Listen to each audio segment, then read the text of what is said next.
ವೀಕ್ಷಕರೇ, big Boss Kannada season 11ನಿಂದ ಕೊನೆಯ elimination ಆಗಿರುವಂತಹ ಧನರಾಜ್ ಆಚಾರ್ ನಿಜ ಜೀವನದಲ್ಲಿ ಎಷ್ಟು ಒಳ್ಳೆಯ ವ್ಯಕ್ತಿ ಅನ್ನೋದು ಈ ಒಂದು ವಿಡಿಯೋನೇ ಸಾಬೀತು ಮಾಡಲಿದೆ. ಬಿಗ್ ಬಾಸ್ ಕನ್ನಡ ಸೀಸನ್ 11 ಫಿನಾಲೆಯಿಂದ ವಂಚಿತರಾಗಿದ್ದ ಧನರಾಜ್ ಆಚಾರ್ ಬಿಗ್ ಬಾಸ್ ಮನೆಯಿಂದ ಎಲಿಮಿನೇಟ್ ಆಗಿದ್ದು ಅದೆಷ್ಟೋ ಜನರಿಗೆ ನಿಜವಾಗಲೂ ತುಂಬಾ ಬೇಸರವನ್ನು ಉಂಟು ಮಾಡಿದೆ.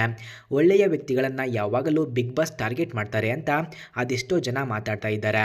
ಇದೀಗ ನಟ ಧನರಾಜ್ ಆಚಾರ್ ಅವರು ನಿಜ ಜೀವನದಲ್ಲೂ ಎಲ್ಲರಿಗೂ ಕೂಡ ಒಪ್ಪುವಂತಹ ಒಳ್ಳೆಯ ಕೆಲಸವನ್ನ ಮಾಡಿದ್ದು, ತನಗೆ ಬಿಗ್ ಬಾಸ್ ಇಂದ ಸಿಕ್ಕಂತಹ ವೀಕ್ಲಿ ಪೇಮೆಂಟ್ ಆಗಿರುವ ಒಟ್ಟು 4,20,000 ರೂಪಾಯಿ ಹಣವನ್ನು ತನ್ನ ಮಗುವಿನ ಹೆಸರಿನಲ್ಲಿ ಪುತ್ತೂರಿನ ಆಶ್ರಮಕ್ಕೆ ನೀಡಿದ್ದು, ಇದು ಧನರಾಜ್ ಆಚಾರ್ ಅಭಿಮಾನಿಗಳ ನೆಚ್ಚುಗೆಗೆ ಪಾತ್ರವಾಗಿದೆ.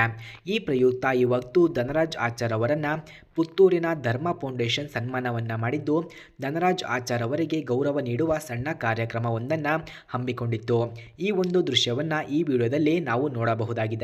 ವೀಕ್ಷಕರೇ, ಈ ಮಾಹಿತಿ ಇಷ್ಟವಾಗಿದ್ದರೆ ದಯವಿಟ್ಟು ನಮ್ಮ ಚಾನಲ್ ಅನ್ನು ಸಬ್ಸ್ಕ್ರೈಬ್ ಆಗಿ, ಹಾಗೆ ವಿಡಿಯೋಗೆ ಒಂದು ಲೈಕ್ ಮಾಡಿ. ಧನ್ಯವಾದಗಳು.